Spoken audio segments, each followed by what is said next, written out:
أعوذ بالله من الشيطان الرجيم بسم الله الرحمن الرحيم والصلاة والسلام على أشرف الأنبياء والمرسلين نبينا محمد وعلى آله وأصحابه أجمعين وأشهد أن لا إله إلا الله وحده لا شريك له وأشهد أن محمدا عبده ورسوله صلى الله عليه وسلم ثم أما بعد. Allah Azza wa Jal a donné à l'homme deux oreilles alors qu'il lui a donné qu'une seule langue et qu'une seule bouche. Allah subhanahu wa ta'ala, dans la façon même dont il nous a créés, subhanallah, nous a plus dirigés vers le fait d'écouter que vers le fait de s'exprimer et de parler.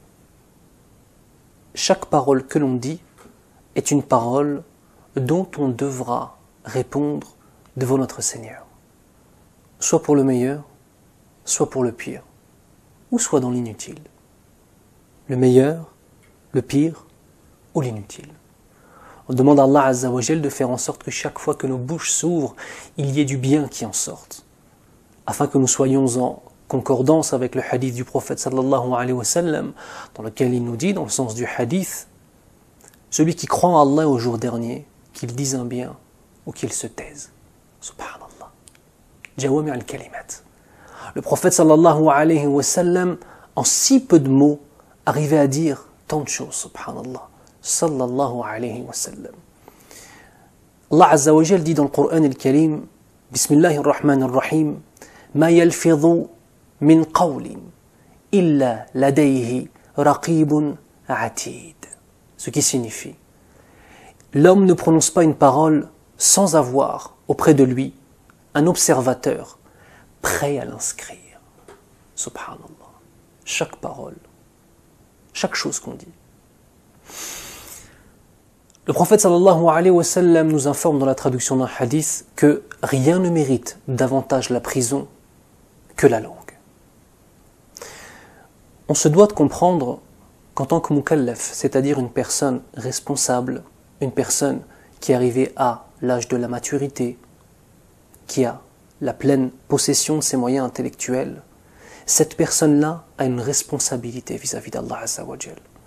Et cette responsabilité, par rapport à ses frères et sœurs autour de lui, et par rapport aussi même, par rapport aux non-musulmans autour de lui, notamment nous avons le fait d'être droit dans sa façon de parler, dans sa façon de s'exprimer. Le prophète sallallahu alayhi wa sallam fut interrogé sur quel est le meilleur type de musulman. Écoutez la réponse. C'est celui dont on ne craint ni la langue ni la main. La main dans le sens du mal physique. Parmi les choses extrêmement étonnantes et malheureuses, c'est qu'on voit qu'une personne pendant tout le mois de Ramadan, alhamdoulilah, elle fait sawm, as-siyam, le jeûne. Elle se retient de manger, de boire et d'avoir des rapports charnels avec son épouse ou bien alors avec son époux. Mais il y a une autre nourriture que beaucoup de personnes continuent à manger. C'est la chair de leurs frères, Allahumma hafadna, de leurs frères et sœurs. Si tu te retiens de manger les choses concrètes, retiens-toi aussi de manger les choses symboliques. Retiens-toi de manger la chair de ton frère, de parler et de dénigrer, incha'Allah ta'ala. Nous arrivons maintenant à la fin de la journée. Tu as jeûné toute la journée. Tu as rencontré des gens. Peut-être as-tu travaillé. Peut-être que tu as rencontré des membres de ta famille. Peut-être as-tu rencontré des amis. Vous avez eu des discussions entre vous. Est-ce que tu ne penses pas qu'il faudrait te poser la question, est-ce que tous les mots qui sont sortis de ma bouche étaient dans l'agrément d'Allah Azza wa Jal? Les nuits que tu vas passer, vas-tu les passer à invoquer Allah Azza wa Jal, à te rappeler d'Allah Azza wa Jal, Subhanallah, Allahu Akbar, Alhamdulillah, La ilaha illallah, wa la hawla wa la quwwata illa billah?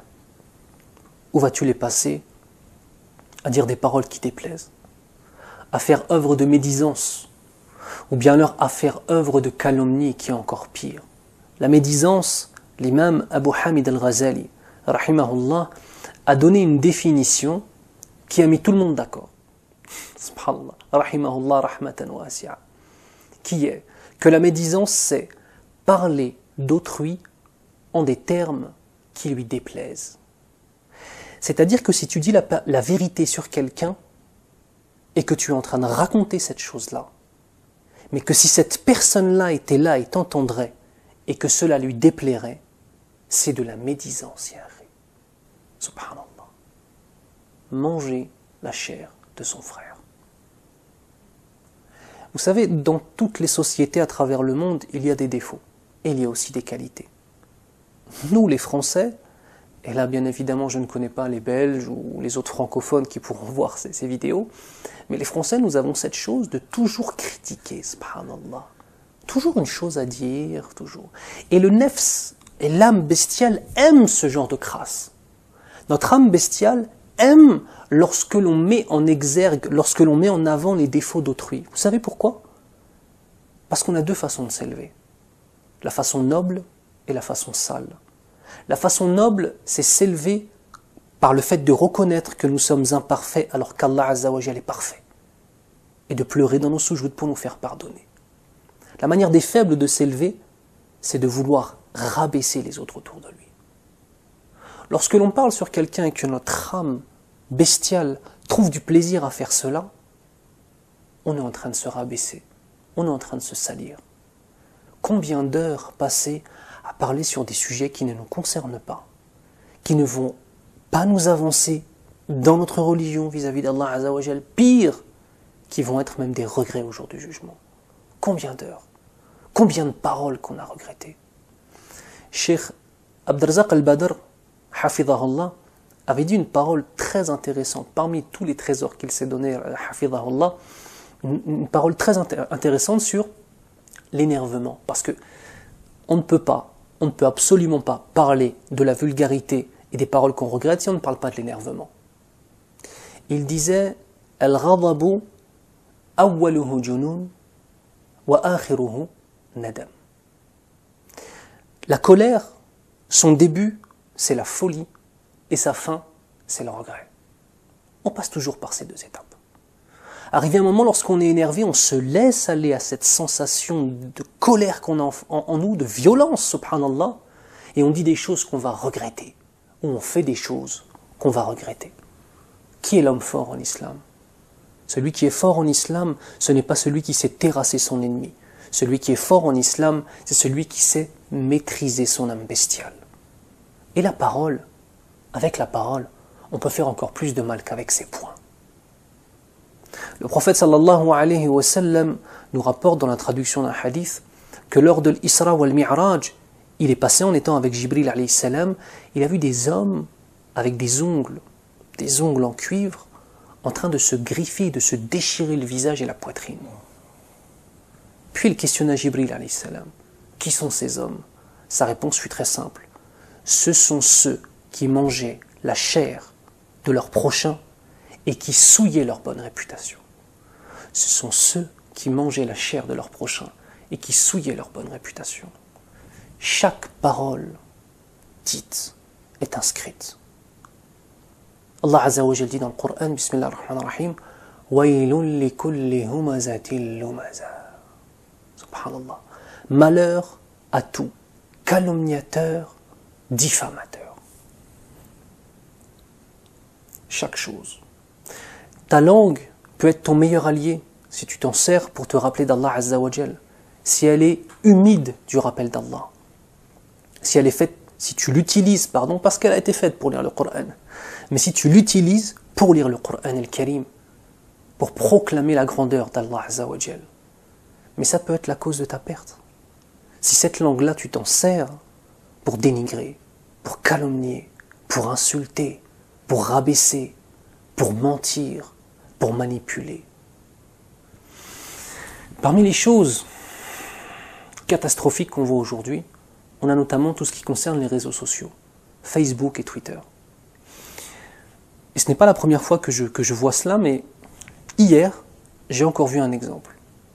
Les gens, lorsqu'ils sont sur Facebook, sur Twitter, sur Internet, se permettent de dire des choses qu'ils ne diraient jamais en face à face. Ça, c'est un premier élément. Il se sent intouchable et impunissable derrière son écran d'ordinateur. Et c'est là où on voit la crainte d'Allah Azza wa Jal. Tu n'es pas une personne ce n'est pas le meilleur moyen de voir si tu crains Allah Azza wa Jal lorsqu'il y a des gens autour de toi qui sont prêts à te corriger si tu parles mal. C'est quand tu es seul devant ton écran. C'est une histoire de taqwa. Taqwa hauna. L'histoire de la piété et l'histoire de la crainte révérentielle d'Allah Azza wa Jal rentrent en jeu maintenant. Tu es seul. Personne ne peut t'atteindre. Les gens ne savent même pas qui tu es. Tu as mis un pseudo. Mais Allah Azza wa Jal te voit. Et ses anges sont en train d'écrire.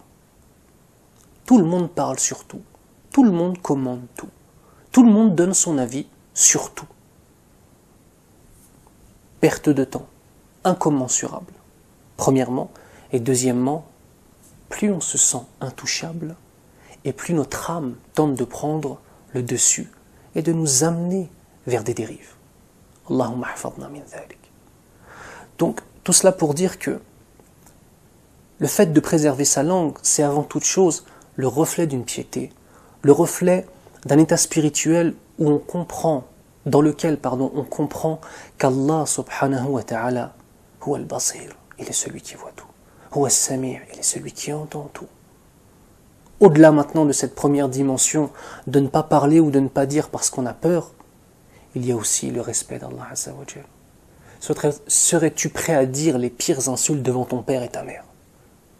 Les pires insultes que tu as dit dans ta vie. Est-ce que tu serais capable de les dire devant ton père et ta mère? Toute personne normalement constituée me dirait non. Sache une chose. Chaque chose que tu as dite dans ta vie, Allah Azza wa Jal l'a entendu, l'a vu. Et tu vas le retrouver au jour du jugement.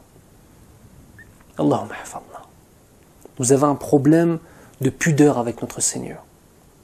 Dirais-tu un gros mot devant un imam, devant un savant, devant une personne que tu respectes? Que dire alors d'Allah Azza wa Jal? La première des choses quand ça arrive, c'est dire astaghfirullah. Et tenter, Inch'Allah, de faire en sorte que cette chose-là n'arrive plus. Parmi les choses qui sont intéressantes, c'est que toujours l'islam remplace le mal, non pas par une chose qui est neutre, mais remplace le mal par une chose qui est bonne. Par exemple, lorsque tu es étonné, au lieu de dire un grand mot, dis Allahu Akbar. Lorsque tu vois une chose qui te plaît, tu dis Masha'Allah. Lorsque tu vois une chose pareille où tu es étonné, ou alors même si tu veux exprimer une certaine colère et akked, vraiment insister sur une parole, dis Subhanallah. C'est comme ça, c'est pas autrement. Remplace le mal par le bien et tu te dépollues. Et je peux te jurer une chose, c'est que si toi tu fais l'effort de nettoyer ta langue des insultes, le jour où tu vas entendre quelqu'un dire une insulte, tu vas être choqué. Parce que tes oreilles et ton cœur auront été nettoyés. Quand on est dans la crasse, si on nous en rajoute sur nous, on le sent même pas. Mais quand on est habillé d'un qamis tout blanc, une djellaba toute blanche ou un djellbab tout blanc et qu'on a ne serait-ce qu'une petite tache de noir dessus, on la voit tout de suite. On se doit de s'habiller du vêtement de la piété. Et le vêtement de la taqwa est mieux. Un mois pour changer ta vie. La liste est courte par rapport à la splendeur de l'islam. On se doit forcément d'évoluer. On se doit de changer. Et je demande à Allah Azza wa Jal de faire en sorte que toutes les choses que je vous ai conseillées, je les applique.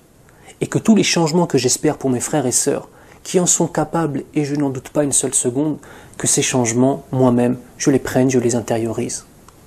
Barakallahu fikum.